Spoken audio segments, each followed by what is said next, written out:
padre que se destacou como um grande cientista ao explorar o milagre da hereditariedade. Uma brilhante pesquisadora que teve seu trabalho totalmente ignorado por colegas homens até realizar uma descoberta revolucionária. Uma jornada fascinante para encontrar o ponto em comum das moléculas que definem a biologia da vida.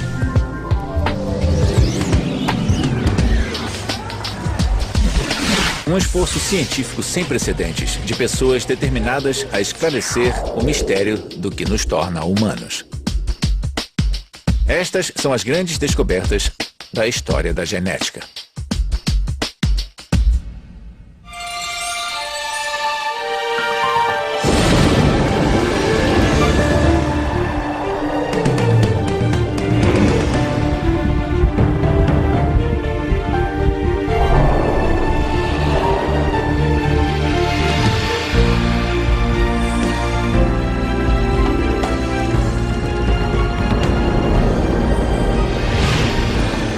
As 100 maiores descobertas da história. Genética. Há quase 50 anos, este homem descobriu que eu sou irmão dele. Bill, essa não é uma das grandes descobertas. Não, é uma piada. Ah, uma piada. Jesus. Não, Jesus não. Genes. Quando somos concebidos, nós herdamos as características genéticas de nossos pais. Mas como essas características são transmitidas de uma geração para outra? Esta é nossa primeira grande descoberta. Leis da hereditariedade.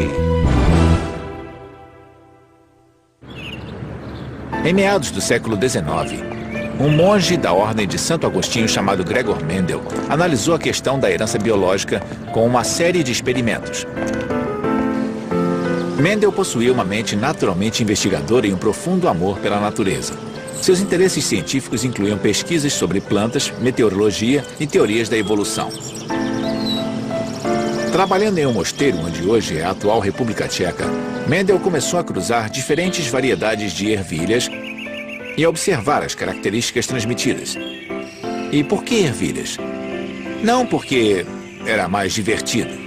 Mendel percebeu que, ao cruzar uma semente redonda com uma enrugada, o resultado era uma ervilha redonda, e não uma mistura das duas características, como ele esperava. Mas ao cruzar essa ervilha redonda descendente, a combinação aparecia, e a segunda geração apresentava tanto sementes redondas como enrugadas. Ele continuou a fazer experiências tentando compreender que tipo de mecanismo biológico faria com que certas características desaparecessem na primeira geração e reaparecessem na segunda. Um dia, Mendel contou o número de ervilhas da segunda geração que apresentavam a característica das rugas. Exatamente 1/4 das ervilhas eram enrugadas. O que Mendel observou em seus experimentos foi o fenômeno biológico que hoje conhecemos como dominância e segregação. Só que Mendel ainda não sabia. Então, seus experimentos produziram fatos tão curiosos que, segundo ele, era impossível não perceber. Não importava como ele cruzava as diversas variedades de ervilhas, as características ocultas apareciam, mas apenas em 1/4 da segunda geração. Mendel foi um pioneiro. Pela primeira vez, ele pôde demonstrar que os traços de gerações sucessivas eram herdados em certas proporções numéricas. Em outras palavras, eram leis fixas da natureza que governavam a hereditariedade. Ao compreender a ideia, Mendel realizou a primeira grande descoberta da ciência genética. Cada característica herdada é decidida por um par do que ele chamou de fatores. Ele disse que cada pai contribui com um fator para cada característica. Certos fatores são dominantes e outros são recessivos, dependendo da combinação de fatores que a prole irá herdar. Os fatores de Mendel denominam-se genes. O termo traço mendeliano é usado para descrever uma característica gerada por um único gene e que às vezes reaparece em 1/4 dos descendentes. Esta característica pode ser inofensiva, como sardas ou a habilidade de enrolar a língua. Mas também pode provocar doenças sérias, como a fibrose cística ou a doença de Tay-Sachs. E tudo isso veio do trabalho de um único homem com uma simples ervilha, e experimentos com outras espécies comuns produziram nossa próxima grande descoberta. Os genes estão localizados nos cromossomos. Esta é a Drosophila melanogaster, a mosca da fruta comum. Seu papel na pesquisa genética continua importante hoje como era há mais de um século. No início do século XX, cientistas começaram a reexaminar o trabalho de Mendel sobre traços herdados e em 1909, um botânico dinamarquês chamado Wilhelm Johannsen cunhou o termo genes para descrever os fatores de Mendel. Um dos pesquisadores desse novo campo, a genética, era Thomas Hunt Morgan, que trabalhava na Universidade de Colômbia como embriologista. Em seus primeiros trabalhos, Morgan criticava as concepções de Mendel sobre hereditariedade e também duvidava da teoria da seleção natural de Darwin. Mas só até Morgan começar a trabalhar com a Drosophila. Joseph Gall é biólogo celular da Carnegie Institution, em Baltimore, no estado de Maryland. Por que Morgan escolheu a mosca da fruta? O que aconteceu? Bem, eu acho que ele escolheu a mosca da fruta por várias razões. A principal delas era a rapidez de reprodução. Isso era muito importante. Outro fator importante é que uma mosca fêmea podia gerar centenas de descendentes. Então, em genética, é preciso ter muitos dados. Ou então ter muitas moscas, muitos indivíduos. Sem precisar esperar muito para obtê-los. Você pode ter muitas gerações por ano e milhares de descendentes. E ele tropeçou nelas ou elas vieram até ele? Bom, eu acho que ele pensou no que ele queria fazer e outras pessoas já faziam cruzamentos experimentais e, afinal, os cruzamentos ocorriam há séculos. Cruzamento de vacas, de ovelhas, cabras, trigo plantas. Então, havia muitos cruzamentos de animais e plantas acontecendo, mas para a ciência genética, ele percebeu que precisaria de muitos descendentes e rápido. A história conta que um dia, logo depois de Morgan começar os cruzamentos de drosófilas para seus experimentos, um impressionante mutante surgiu em seu laboratório. Uma mosca com olhos brancos bem distintos. Ele decidiu cruzar este macho com uma fêmea de olhos vermelhos comuns, curioso para ver como os descendentes iriam nascer. 2 semanas mais tarde, ele descobriu. Uma a uma, a primeira geração de moscas nasceu. Todas elas tinham olhos vermelhos. Pensando que os olhos brancos poderiam ser uma característica oculta, similar ao que Mendel havia observado, Morgan esperou para ver o que aconteceria na segunda geração. Como previsto, a característica pulou uma geração. Na segunda geração, algumas moscas tinham olhos vermelhos e outras tinham olhos brancos.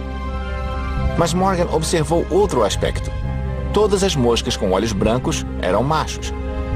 Na época, já se sabia que o gênero das espécies era determinado por 2 estruturas em forma de bastão encontradas no núcleo das células, os cromossomos.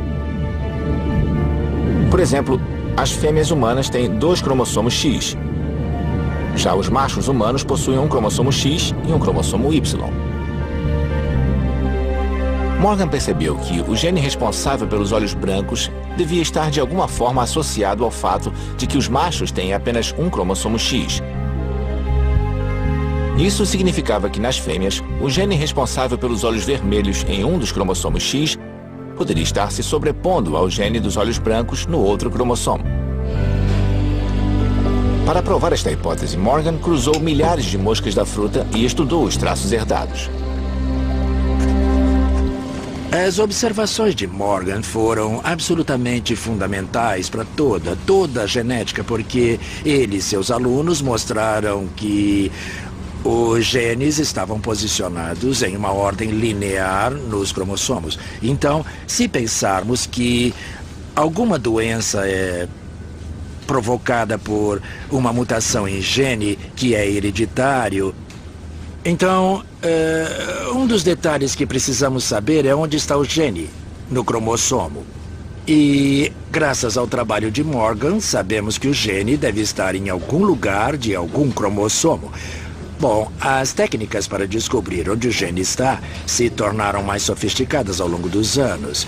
Apesar disso, partimos do pressuposto de que cada gene está em algum lugar de algum cromossomo e foi o que Morgan nos revelou com a mosca da fruta. Hoje, os geneticistas sabem que doenças como hemofilia e distrofia muscular são causadas por genes defeituosos no cromossomo X. Acredita-se que outras doenças, como o câncer, podem estar ligadas a cromossomos danificados ou defeituosos. Morgan ganhou o Prêmio Nobel de Medicina de 1933 por sua descoberta. Foi o primeiro cientista a recebê-lo no campo da genética. Quanto à Drosophila melanogaster, graças à sua contribuição para o trabalho de Morgan, a mosquinha é respeitada como um dos animais mais básicos na ciência experimental. E seu legado nos leva à nossa próxima grande descoberta. Os genes controlam eventos bioquímicos. Um dos geneticistas que estudou a mosca das frutas juntamente com Morgan foi George Beadle. Trabalhando em Paris em 1935, Beadle encontrou evidências de que a característica herdada da cor dos olhos na Drosophila poderia ser o resultado de reações químicas de origem genética. Beadle continuou pesquisando na Universidade de Stanford com seu colega Edward Tatum. Para seus experimentos, Beadle e Tatum selecionaram outro organismo simples, Neurospora crassa, o bolor de pão. O bolor foi escolhido porque se proliferava facilmente com necessidades nutricionais simples, pão, ar e água. O Neurospora também possuía apenas um conjunto de cromossomos, permitindo que os pesquisadores observassem as mudanças genéticas com facilidade. Como sabiam que raios-x causam danos aos cromossomos, Beadle e Tatum irradiaram o bolor, causando mutações nos genes de seus esporos. Estes genes mutantes eram incapazes de produzir os nutrientes necessários para o crescimento do bolor. Mas quando eles acrescentavam os nutrientes, alguns dos esporos começavam a germinar. Para Beadle e Tatum, este foi o momento da descoberta. Eles perceberam que os esporos irradiados falhavam em produzir os nutrientes essenciais porque seus genes eram defeituosos. Era muito significativo. Queria dizer que, além de responsáveis pela transmissão de traços herdados de uma geração para a outra, os genes também direcionavam a produção de enzimas essenciais para a sobrevivência do bolor. Essa descoberta tão importante de Beadle e Tatum é conhecida como a hipótese um gene, uma enzima. A intolerância à lactose é um exemplo de uma condição metabólica humana causada pela ausência de uma enzima. Isso ocorre porque algumas pessoas herdam um gene que falha em produzir lactase e não conseguem digerir o açúcar dos produtos lácteos. Este distúrbio pode ser facilmente tratado com a ingestão de comprimidos que contêm a enzima ausente. Graças a Beadle e Tatum, temos uma compreensão fundamental do que os genes fazem. Eles abriram caminho para uma nova geração de incríveis descobertas genéticas. Transposons. Até agora, vimos como os genes são transmitidos, onde se localizam e como funcionam. Mas nossa próxima grande descoberta revelou uma nova surpresa sobre o que os genes podem fazer. E veio de uma fonte surpreendente. Conheça Barbara McClintock, uma mulher que se tornou uma das cientistas mais proeminentes do século XX. Para saber mais sobre McClintock, conversei com David Kirk, professor de biologia da Universidade de Washington, em St. Louis, no Missouri. Há muitas coisas que eu gostaria de perguntar, mas vamos começar com Barbara McClintock. Uma cientista fabulosa. É mesmo? Uma das melhores do mundo. Ela enfrentou mundo. muitos desafios, não é? Ah, com certeza. Em parte por ela ser brilhante demais em seu meio e também ter uma mente muito rápida. Ela sempre foi membro da academia, mas nunca lhe ofereceram um cargo acadêmico. Primeiro porque ela era uma mulher. E segundo porque, como ela era muito mais brilhante do que qualquer um de seus colegas homens, muitas pessoas a temiam. Temiam sua inteligência. Em 1942, desencantada com a estagnação de sua carreira em genética, uma área dominada por homens, McClintock foi trabalhar no laboratório Cold Spring Harbor, em Nova York. Foi então que ela fez história. Trabalhando sozinha, ela decidiu estudar a genética do milho. Ela apresentava um interesse especial pelo mecanismo genético responsável pelo desenho singular dos grãos coloridos. Enquanto os estudava, McClintock começou a notar uma correlação entre a cor de um grão e a quebra que ocorria em um de seus cromossomos. As cores dos grãos correspondiam ao local onde se dava a quebra do cromossomo. Uma quebra no cromossomo ocorria, ela disse, quando um gene randomicamente saltava ou era transposto de um cromossomo para outro. Quando isso acontecia, se interrompia a atividade dos outros genes responsáveis pela produção do pigmento do grão.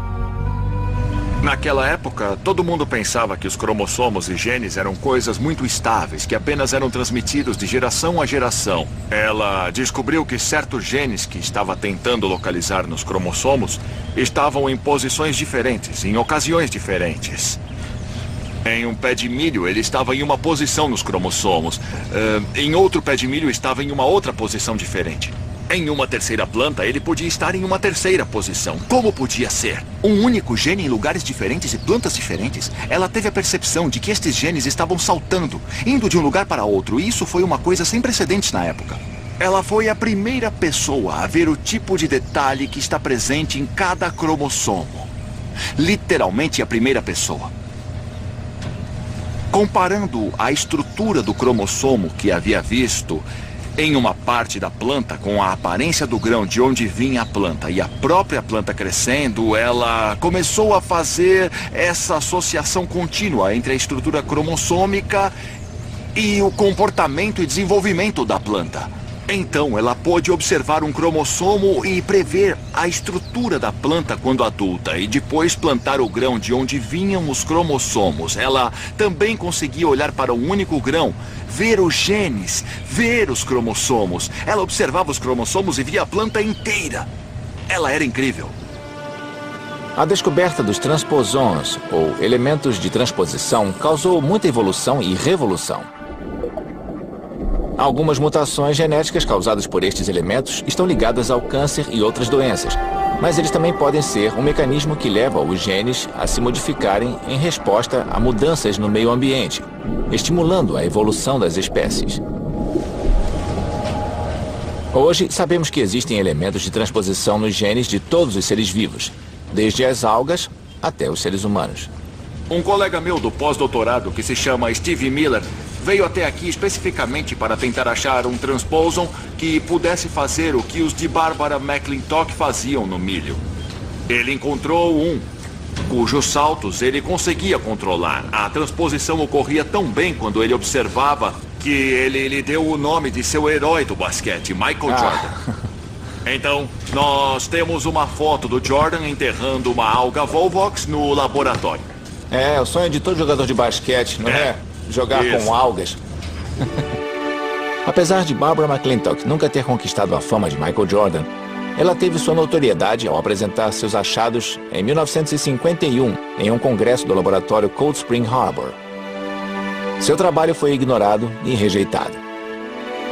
A experiência foi tão amarga que ela nunca mais apresentou outra palestra ali, apesar de continuar trabalhando no laboratório até sua morte em 1992, aos 89 anos. Mas ela viveu bastante para ser reconhecida. 30 anos após sua descoberta pioneira, McClintock recebeu o Prêmio Nobel de Medicina em 1983.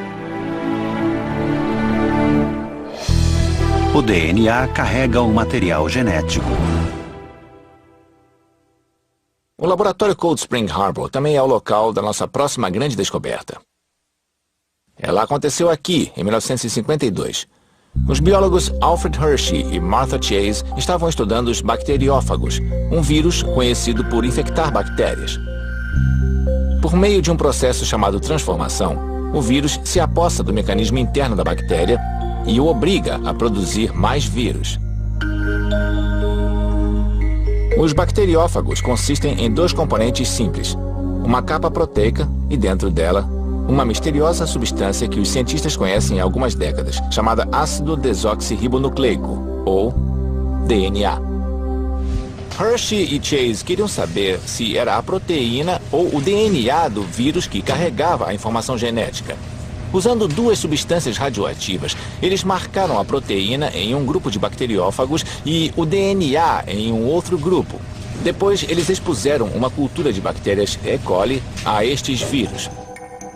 Usando um liquidificador para separar as bactérias das capas proteicas virais, Hershey e Chase viram que a proteína radioativa não penetrava na parede bacteriana, mas que dentro da bactéria havia DNA radioativo. O DNA, e não a proteína, era capaz de controlar a célula hospedeira para produzir novos vírus. Foi uma descoberta extraordinária. Graças a Hershey e Chase e a outros cientistas que abriram o caminho, de repente compreendemos a verdadeira identidade do DNA. Seu material genético é a base da vida. E tudo saiu de um liquidificador como este aqui. Hershey recebeu o Prêmio Nobel em 1969 por seu trabalho. Mas os experimentos de Hershey e Chase continuaram a inspirar uma nova era de pesquisa genética, começando com a nossa próxima grande descoberta. A dupla hélice. Em 1951, a estrutura química do DNA ainda era um grande enigma. Na Universidade de Cambridge, na Inglaterra, o biólogo James Watson e o físico Francis Crick trabalhavam para desvendar os segredos da molécula do DNA. E eles não estavam sozinhos. Vários outros grupos de cientistas competiam para tentar solucionar o mesmo quebra-cabeça. Alguns fatos importantes sobre o DNA já eram conhecidos. Os cientistas sabiam, por exemplo, que o DNA era composto por 4 bases: adenina, citosina, guanina e timina. Eles também puderam chegar a algumas conclusões sobre sua estrutura por meio da cristalografia de raio-x. Esta técnica consiste em dirigir um feixe de raio-x através de uma molécula de DNA cristalizada, capturando uma imagem opaca de sua estrutura interna em uma placa fotográfica.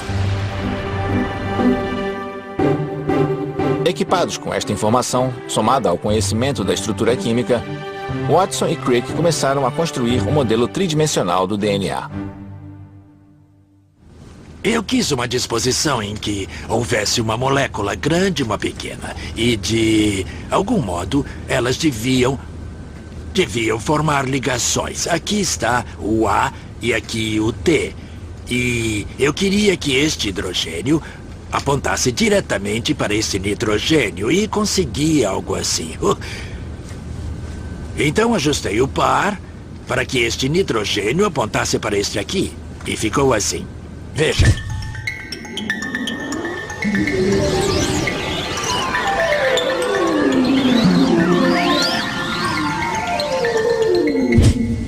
Hoje, você pode comprar um kit e montar a estrutura que o Watson e Crick construíram. Mas nós estamos nos adiantando. Watson e Crick precisavam de mais dados. Com a ajuda do físico Maurice Wilkins, eles tiveram acesso a uma imagem de raio-x de uma molécula de DNA tirada por sua colega de pesquisa. Seu nome era Rosalind Franklin. Sem o conhecimento dela, Watson e Crick usaram os dados daquela imagem de raio-x e conseguiram completar seu modelo. Numa edição de 1953 da revista Nature, Watson e Crick revelaram sua incrível descoberta ao mundo. Seu modelo demonstrava que a molécula de DNA era uma dupla hélice. Os filamentos gêmeos eram compostos por pares de 4 bases conhecidas, interligadas por ligações de hidrogênio.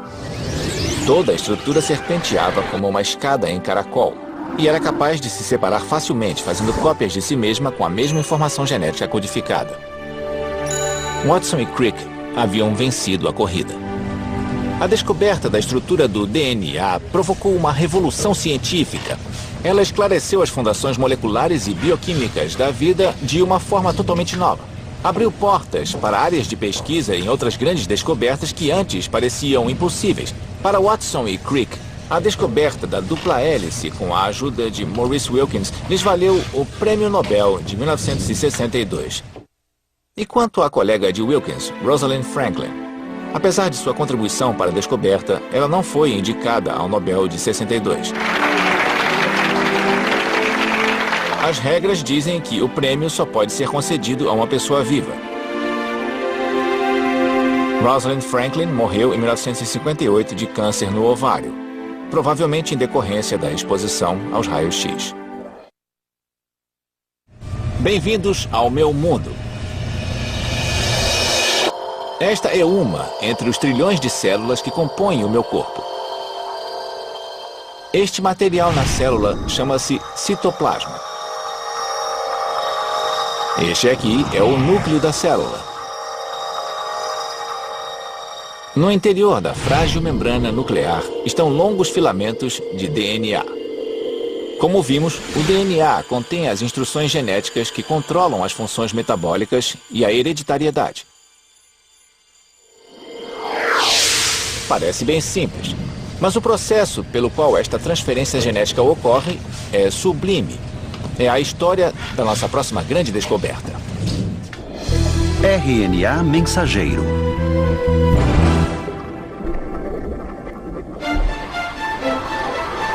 Anos antes de Watson e Crick definirem a estrutura do DNA, os cientistas sabiam que ele era responsável pela produção de proteínas que residem no citoplasma.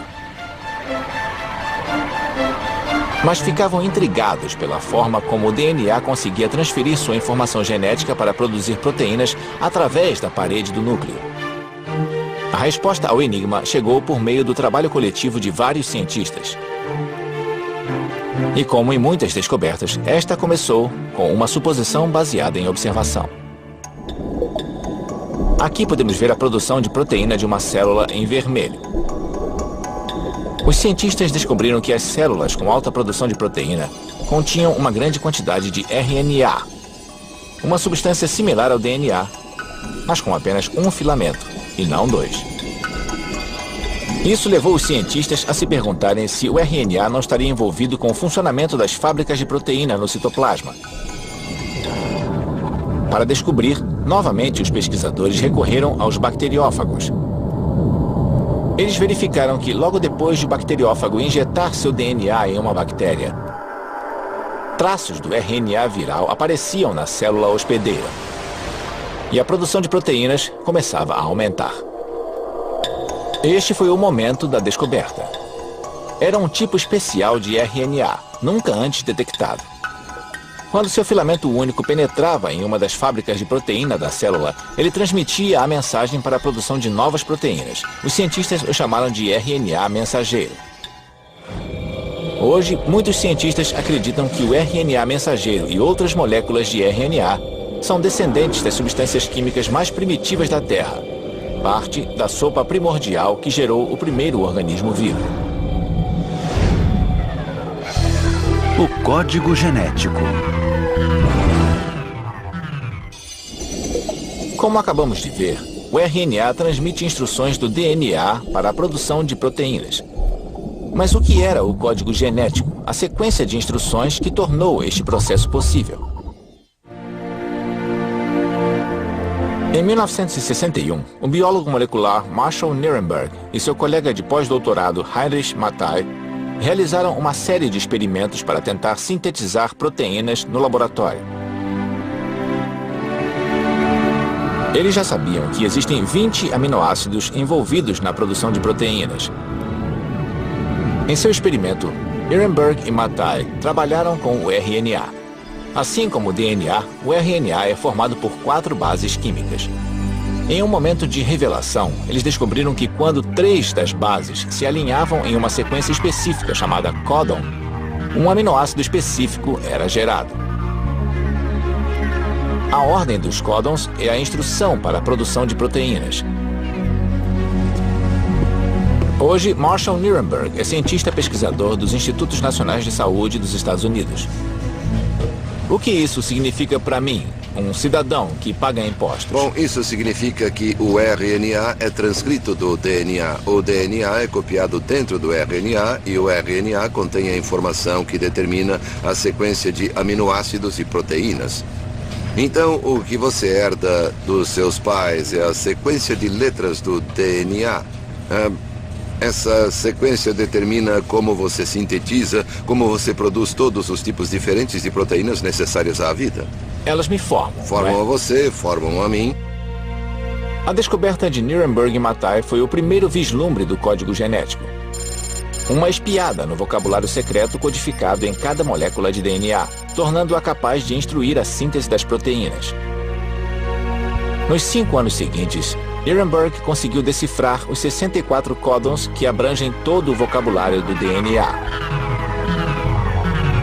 O código genético havia sido decifrado. E em 1968, a descoberta valeu a Marshall Nirenberg parte do Prêmio Nobel de Fisiologia e Medicina. Nós começamos em 1961 e deciframos o primeiro códon no mesmo ano, mas levamos 5 anos para decifrar todos os 64 códons. Quando você conhece a linguagem, pode usá-la de várias formas diferentes.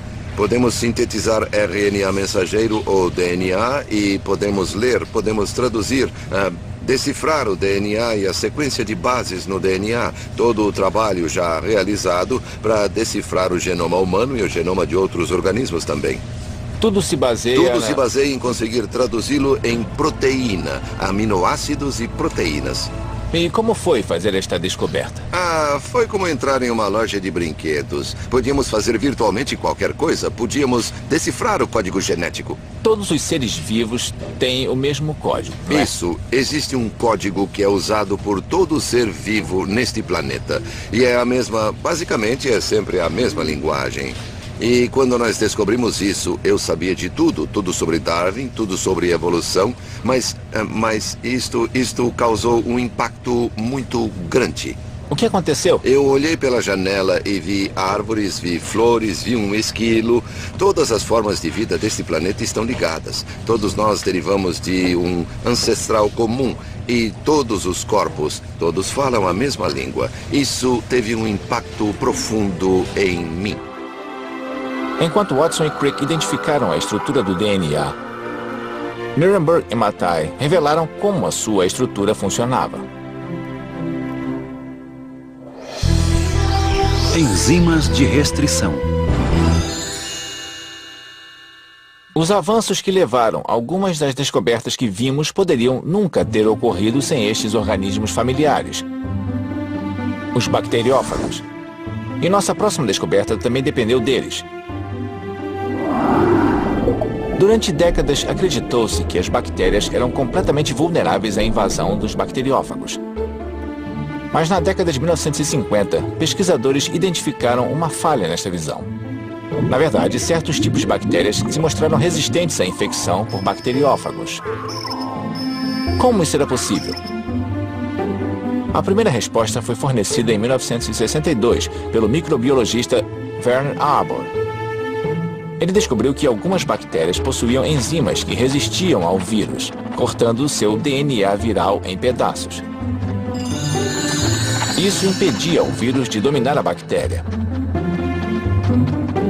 Elas foram chamadas de enzimas de restrição. Mas como funcionavam? Um dos cientistas que queriam desvendar este segredo era o microbiologista Hamilton Smith. Em 1972, trabalhando em seu laboratório, Smith cultivava bactérias e bacteriófagos juntos quando percebeu que o DNA do vírus estava se rompendo. Smith agiu com rapidez. Ele purificou a enzima de restrição e depois identificou o local exato em que a enzima havia rompido o DNA. Foi o momento da revelação. Smith descobriu que a enzima continuava a cortar o DNA viral sempre no mesmo lugar. Ele havia descoberto a primeira enzima de restrição que agia no local específico. Com as enzimas de restrição, os cientistas agora contavam com um par de tesouras moleculares que podiam usar para cortar moléculas de DNA e virtualmente recriar a natureza. Isso foi muito importante. Hoje, a habilidade de manipular o DNA é uma das ferramentas básicas da engenharia genética, a chamada pesquisa de DNA recombinante. Desde a descoberta de Hamilton Smith, centenas de enzimas de restrição foram identificadas, e os cientistas estão usando DNA recombinante para um mundo de aplicações das quais dependemos.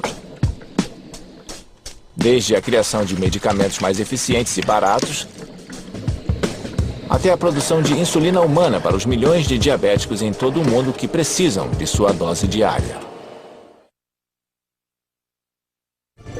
Splicing alternativo do RNA. Com a descoberta do RNA mensageiro, os cientistas desvendaram o processo em que o DNA comunica instruções para a produção de proteínas no citoplasma. Durante décadas, eles acreditaram que neste processo, ativado por uma regra simples, as instruções eram codificadas de um gene no DNA para um tipo de RNA mensageiro que então produzia uma proteína. Mas na década de 1980, esta teoria foi contestada quando cientistas começaram a detectar algo novo. Genes que codificavam múltiplos RNAs mensageiros que então produziam múltiplas proteínas. Foi necessária uma combinação de esforços de vários cientistas para descobrir como isso era possível. Finalmente, eles obtiveram a resposta. Por meio de um processo chamado splicing alternativo, alguns genes são capazes de codificar mais de uma proteína. A descoberta do splicing alternativo foi importante, porque forneceu aos cientistas novos e valiosos insights sobre o papel do RNA na produção de proteínas. O que ajudou os pesquisadores a produzir avanços em uma vasta gama de aplicações biomédicas. Por exemplo, os cientistas utilizaram seu conhecimento em splicing alternativo para criar analgésicos mais eficientes. Alguns remédios são projetados para bloquear a produção de proteínas e enzimas geradas por splicings específicos, que regulam a dor no sistema nervoso. DNA mini-satélite. Londres, 1985. Um garoto chega de avião vindo de um país africano, Gana. O objetivo de sua visita? Reencontrar sua mãe. Mas os inspetores da alfândega ficam desconfiados. O passaporte do garoto parece ser falsificado. E não há provas de que a mulher em questão é realmente sua mãe. O governo britânico decide deportar o menino. Desesperada, a mulher recorre a um detetive. Seu nome? Alec Jeffreys. Ele não é um detetive real, e sim um geneticista da Universidade de Leicester. Antes de saber o resto da história, vamos a alguns fatos. Na década de 80, os cientistas sabiam que a variação genética entre indivíduos era muito comum. Então começaram a relacionar a presença das chamadas variantes do DNA à presença de genes causadores de doenças em famílias grandes. Por exemplo, a doença de Huntington. E isso nos remete a Alec Jeffreys. Em 1984, Jeffreys descobriu uma coisa inédita. Era uma variante do DNA formada por sequências idênticas e curtas de DNA que se repetiam continuamente. Jeffreys chamou essas sequências repetidas de DNA mini-satélite. E então ocorreu a descoberta revolucionária. Nós detectamos muitos pedaços de DNA e, pelo menos nos humanos, eles eram claramente variáveis, muito variáveis. Na verdade, descobrimos a primeira impressão digital do DNA. E foi aí que a ficha caiu. A descoberta de Jeffreys fez história, quando lhe pediram que ajudasse a resolver o mistério do garoto de Gana. Pela primeira vez, a impressão digital do DNA foi colocada à prova. Jeffreys comparou o DNA do garoto com o DNA da suposta mãe. Os resultados exibiram uma similaridade impressionante no DNA mini-satélite, provando sem sombra de dúvida que o menino era seu filho. Eu estava lá quando disseram a ela: nós temos a prova do DNA, ela foi aceita, seu filho vai voltar e vai ficar com você. O brilho nos olhos daquela senhora foi mágico. Essa foi a primeira vez em que o DNA foi usado desta forma. A primeira vez em que o DNA revelou o mistério por trás da ciência da genética molecular. Hoje, ele está sendo usado fora de um contexto mais técnico para ajudar diretamente as pessoas. Já se passaram mais de 50 anos desde que Watson e Crick descobriram a estrutura de dupla hélice do DNA. Desde então, cientistas sondaram e revelaram muitos dos segredos genômicos, mas tiveram algumas surpresas. RNA de interferência. Em 1997, os cientistas Andrew Fire e Craig Mello conduziram uma série de experimentos para entender melhor o funcionamento de genes específicos. Eles injetaram RNA sintético feito de 2 filamentos na célula de um verme e observaram. O que viram foi impressionante. Um mecanismo no interior da célula do verme destruía a fileira dupla do RNA, assim como seu próprio RNA mensageiro. Na verdade, o gene responsável por codificar a produção de proteínas nas células havia sido desligado. Fire e Mello descobriram o que viria a ser conhecido como RNA de interferência. Hoje, Andrew Fire é geneticista na Universidade de Stanford. Nós fizemos alguns experimentos em que injetamos RNA esperando que algumas coisas acontecessem, coisas específicas. Injetando com uma agulha pequena dentro de um verme, no nosso caso, apesar de experimentos similares utilizarem diversos outros sistemas. Quando você vê uma situação em que o RNA entra lá e é desativado, não é tão surpreendente, mas não se sabe o que ocorre depois. No caso, ele também desativou uma das células de seus próprios genes. Essa foi a surpresa que apareceu no início dos anos 90.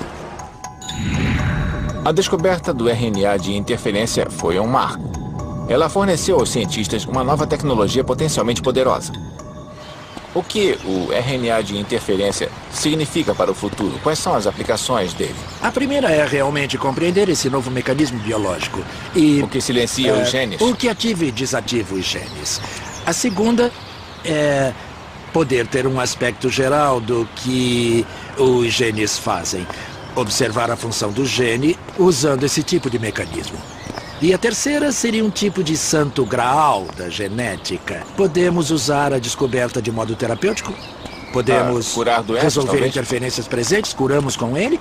Nesse sentido, o ideal seria pegar um distúrbio em que as pessoas adoecem porque há um gene fora de controle. Uma doença genética. Uma doença genética, o que inclui vírus, inclui tumores e também certas doenças genéticas. A pergunta é, bem, podemos desativar aquele gene?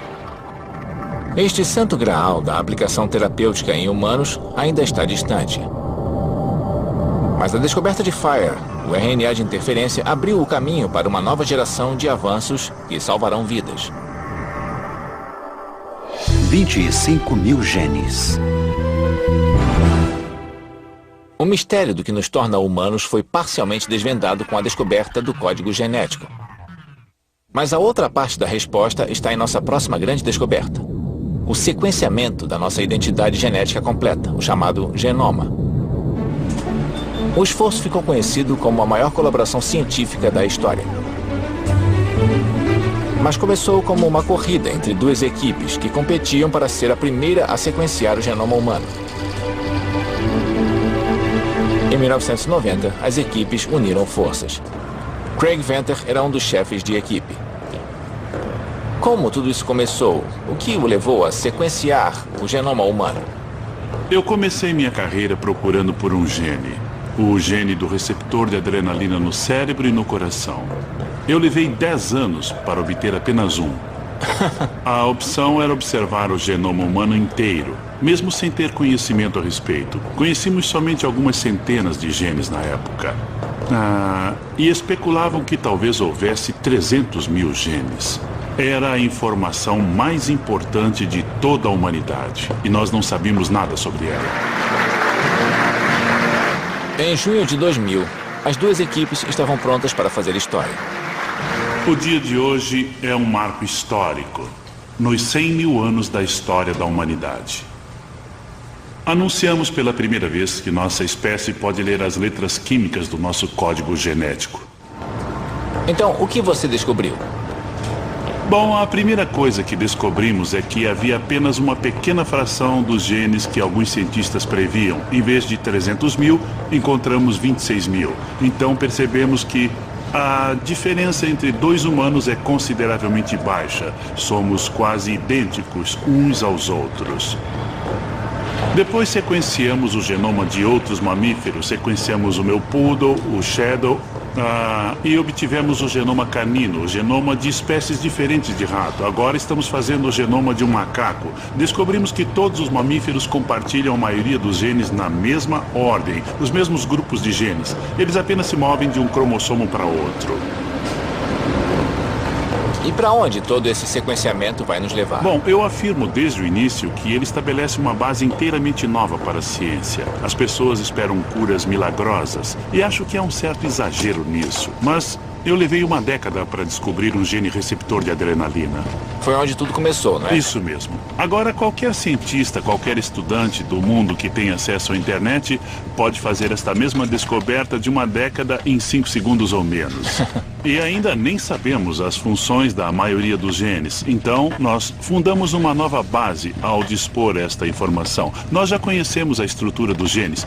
Agora podemos estudar sua função. Isso já está mudando a nossa visão da evolução pela semelhança entre os genomas de todos os mamíferos. Os genomas de bactérias e plantas já têm impacto sobre a medicina. Já temos novos diagnósticos, entendemos a complexidade dos genes associados às características humanas e doenças. Isso será um enorme desafio para o futuro. Bom, o que vocês sentiram quando o seu grupo terminou o sequenciamento? Como foi esse momento? Quando concluímos e terminamos de escrever o artigo que descrevia o genoma pela primeira vez, foi um dos momentos mais gratificantes que já tive em minha vida. Foi uma satisfação incrível para toda a nossa equipe que tentou contribuir com toda a história da humanidade. É difícil de acreditar que da descoberta das leis da hereditariedade de Gregor Mendel ao sequenciamento completo do genoma humano passaram-se apenas 150 anos. Graças a algumas das grandes descobertas da história da ciência, tivemos tempo para entender alguns dos maiores segredos da vida. E também os laços genéticos que nos ligam a todos os organismos vivos. Isso inclui você, irmão. Obrigado, Bill. Não. Acho que eu é que tenho que agradecer por você ter vindo até aqui para fazer uma pequena descoberta. Versão brasileira Vox Mundi.